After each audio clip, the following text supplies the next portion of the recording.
Hello friends, केम छो? मजामां? Welcome to kitchen with Sage. હવે ફરી પાછા આપણે એક બીજી નવી રેસીપી લઈને આવી ગયા છીએ।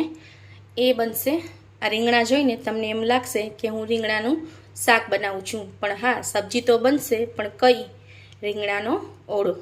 હવે ઓળો બનાવવા માટે મેં મોટી મોટી સાઇઝના, જે આટલી મોટી સાઇઝના રીંગણા આવે છે, આ જાંબલી કલરવાળા, આમાં સફેદ કલર મીન્સ કે આછા પોપટી કલર જેવા પણ આવે છે અને આવા જાંબલી કલરના પણ આવે છે। અત્યારે આપણે આ ઓળા માટે, ઓળા સ્પેશિયલ જે રીંગણા આવે છે એ વાળા રીંગણા લીધેલા છે।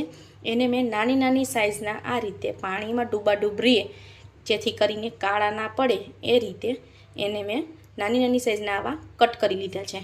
હવે કટ કરીને આને 4 થી 5 વિસલ વગાડી લેવાની છે, બાફી લેવાના છે।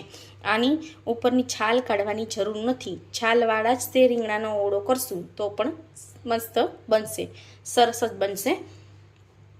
તો આપણે આને 4 થી 5 વિસલ વગાડી લઈએ, અથવા તો તમે ડાયરેક્ટ આ પાણીમાં ડૂબાડૂબ છે આ ડાયરેક્ટ આ તપેલીને ગેસ ઉપર મૂકીને તમે બાફી શકો છો। તમને જે બી રીતે અનુકૂળ હોય એ રીતે તમે કરી શકો છો। તો ચાલો આપણે આને પહેલાં બાફી લઈએ, પછી આગળની પ્રોસેસ જોઈ લઈએ।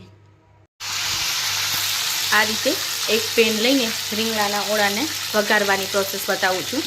હવે એક પેન લઈને એની અંદર 4 થી 5 ચમચી તેલ નાખીશું। તેલનું પ્રપોર્શન થોડું વધારે નાખીશું, કેમ કે રીંગણા જે છે એ ઓળાના રીંગણા જે આપણે વઘારશું એ એબ્ઝોર્બ વધારે કરી લે છે, ચૂસી લે છે તેલને, એટલે તેલનું પ્રપોર્શન પહેલથી થોડું વધારે રાખવું।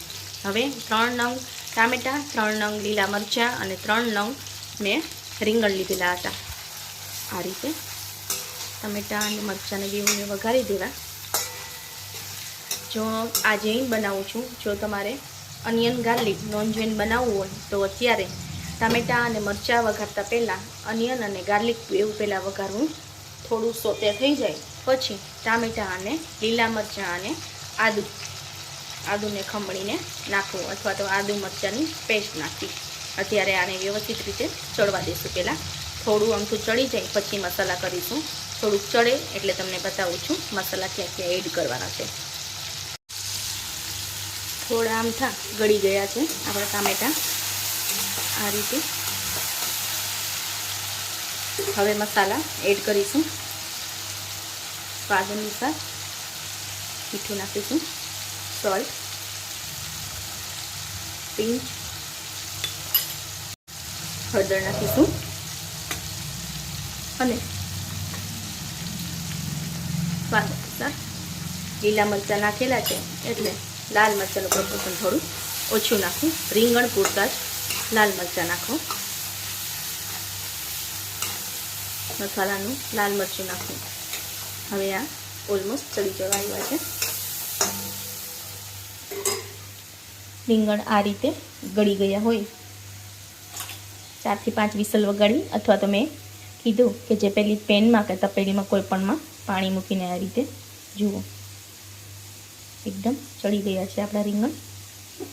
આ રીતે બફાઈ જાય પછી આ રીતે એક ચાળણીમાં લઈને પાણી એનું નિતારી લેવું, જેથી કરીને પાણીનું પ્રપોર્શન આની અંદર શાકમાં ના રહે।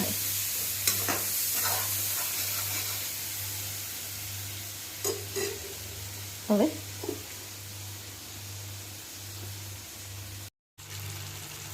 ગરમ મસાલાનો ટેસ્ટ જો ફાવતો હોય તો 3 ચમચું ગરમ મસાલો નાખવો આની અંદર। લાસ્ટમાં આ રીતે રીંગણ એડ કરી દેવા પાણી નિતાર્યા પછી।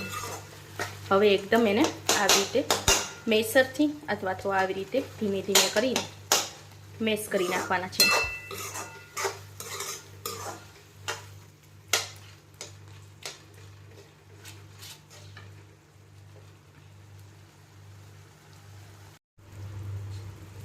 સો ફ્રેન્ડ્સ, આ છે આપણું આજનું રેસીપી રીંગણાનો ઓળો બનીને તૈયાર છે। આ રીતે ગાર્નિશિંગ કરી દેવું કોરિએન્ડર ભરાવીને।